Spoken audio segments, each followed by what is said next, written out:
Hello, comrades, and welcome back, I guess, to the ending of the Hearts of Iron Free Romania campaign. The bug just is too big. Sorry. It's just too annoying. I mean, it's not just that Germany lost all of their army, even though it is.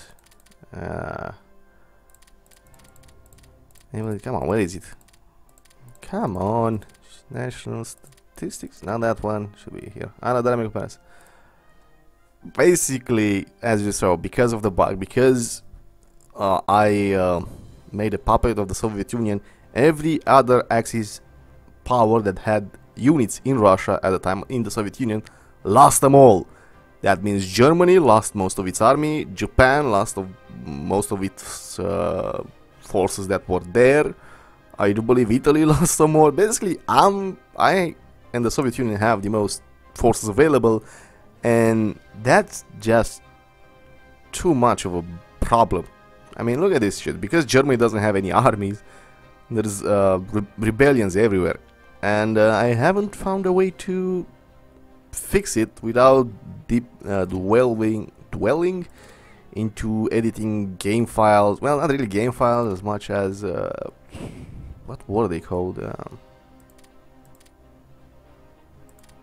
Fuck, I can't remember. Basically, editing save games and shit like that.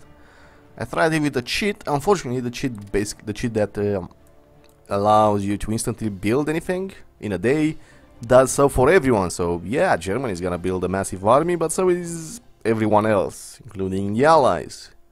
So I think I'll just give you a quick rundown at what I was going to do, assuming, you know, most of the Axis forces didn't vanish into thin air. Yes, we haven't had that much luck with Europe, with Hearts of Iron. Have we? Nope, it was the naval bug in Hearts of Iron 2, and now this bug. Well, I guess problem in Hearts of Iron 3. I might do another set with, you know, major power, maybe Japan or Poland. I don't know, we'll see. But for now, the plan was to dispatch my tank divisions to help the Japanese in Malaysia, you know, Southeast Asia, Southwest Asia, I guess, and then use paratroopers to either land in Japan or land in England and take care of England. That way, we would have secured our well, our European front. The Americans being unable to land because they don't have the reach to get from mainland America, North America, to Ireland. Of course, they do have the Greenland and Iceland, so maybe they can, but it's gonna be farther. But yeah, we would use paratroopers. That's why I was building them, as you can see here. And now that's the militia. Where the fuck are they? Yep, I was building transport planes. Although, yeah, was thinking I probably would have gone for England first. I was building paratroopers in case the Japanese would have held on to Tokyo and this region here, as you saw last time. Then I could have reinforced and maybe attack from seize this place, I guess, Kanazawa, because it has a harbor, and then cut the American forces in half, link up with the Japanese, but it didn't happen. So obviously, I would have gone to retake Japan at one point, mainland Japan, obviously. Americans are pushing everywhere. But you know, while the paratroopers would be built, I would secure North Africa. Not really. Basically, probably get all the oil in South Arabia and Oman, all this shit. Go through Persia, Afghanistan, and deal with the British here, and you know, free French. Oh, it's Germans. Really? Germans in France? Well, in Indochina. I guess. Deal with the French resistance here. Basically, secure the mainland, Eurasia, basically, and then building, well, paratroopers, mostly because I don't think we have the naval power to deal with the allies. So, you know, avoid that by dropping paratroopers around Dover. That's the closest position, basically. Although, if I want to reinforce, I actually would have to conquer Plymouth, because I would relocate my transport ships here with most of my armed divisions. Surround Plymouth with paratroopers in Bud and Exeter, maybe even Bodmin, conquer it, and then quickly try to land tanks, armor divisions, you know, avoid somehow sneak by the Royal Navy. Although I do believe the Germans have been doing very well against them. I mean, look at this shit. The Germans landed in Indochina. British presence, naval presence, must be small if we did that. Then again, British naval presence is pretty vulnerable, since we took the Suez Channel, right? So they have to go all the way around to reinforce Asia. Germans could, well, the Axis forces could just go down the Suez Channel. Yes, conquer Plymouth and then move forward. Try to surround London. The British probably have garrison forces on the southern coast, so try to avoid those as much as possible.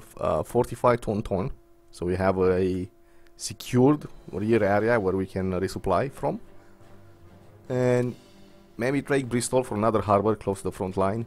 And just push ahead and go like so. You know, take. Let's use the battle plan. Why the hell not? Create new plan, blah blah, yes. Apply. Basically use the armor core to avoid the river and then use it to secure our southern flank, right? That way trapping all the British southern forces there and making our life easy.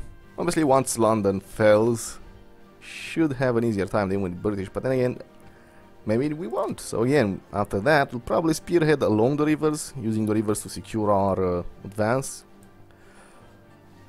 Maybe trapping more divisions here, we'll see. We'll see, we won't see, but you know, maybe. Then just spread ahead, conquer all of England. And well, then we'll have to deal with South Africa, and I guess an armored expedition down there should be able to deal with them, but that's a huge area to cover with supplies, and my supplies have been not... My supply situation has not been great. Other than that, well, North Africa isn't that wealthy or rich. The only real major power in Africa is South Africa, and that's not a great nation. And after that, obviously, secure Ireland as well, why the hell not? Maybe take Republican Spain and Portugal for myself, or force them to join the Axis, one of the two. I do believe Republican Spain has a decent navy, something better than mine, so dealing with that would be awesome. Obviously, using the Soviet Union having the Soviet Union puppeted might have yeah, what to say.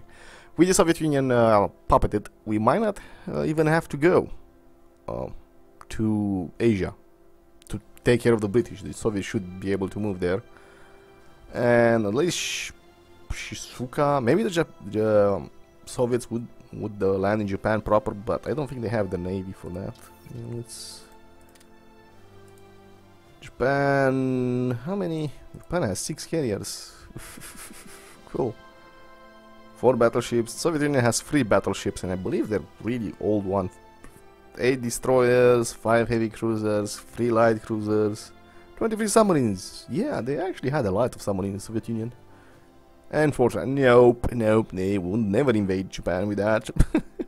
But you know, assuming the Japanese Navy is still a factor, a big one, I mean, they still have 6 aircraft carriers, they probably would have secured the South China Sea? Or is it the South Japanese Sea? It's Japan Sea? I don't know. This fucking area here, right? Allowing both the Soviet Union and me to ferry troops across and invade and liberate the mainland Japanese islands. After that, America, obviously. After... No, we're not fucking going there. We're probably gonna use Iceland and Greenland and then hop into Canada. And, you know, Newfoundland, or whatever the fuck this area is called. I think it's Newfoundland, you know, British holdings in Canada. Go from there and then move down into the proper United States. But, you know, that's the plan, and we can't deal with it. I have to spend so much time sending my troops to deal with all of these rebels, basically wasting years just garrisoning all of the German holdings, let alone my holding as well as sending tanks to deal with Saudi Arabia and the British and Allied forces in Asia, all the meanwhile trying to fend off American landings and British landings. And we do have the Soviet Union, which is the biggest nation around, and with the Soviet Union we would have all the resources required secured.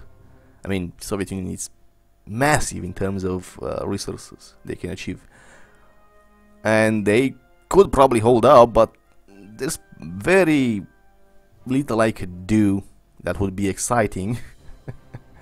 And there's quite a big risk that the USA will develop nuclear weapons before I can actually even invade England. So I'm sorry, but, well, Hearts of Iron's fucked up again. So thank you all for watching, and well, let's hope Hearts of Iron 4 is not fucking broken. I mean, for fuck's sake, they still haven't fixed the icons of the pictures, and I like my immersions, I love it. Why the hell do my Panther tanks have a T-34 as a picture? That's dumb. It's minor, but, well, minor compared to the disappearances of entire armies, but, you know, still annoying. Hopefully Hearts of Iron 4 might be better. Maybe I'll try a Japan play, but I don't know. We'll see. I have too many playlists going on anyway. So yeah, sorry I can't do more. I hope you enjoyed the set, and we'll see you when I do something else. Goodbye everyone, and have a good day. And have a good war. And hopefully your Hearts of Iron run is gonna be better. We did do great, right? It's one of the biggest Romania I've ever seen. With, you know, if you count in USSR. Because it's ours. It is ours, not Germany's. It's ours. Because we started the war. Germany was not doing anything. Hitler was really passive. It's no surprise his army disintegrated.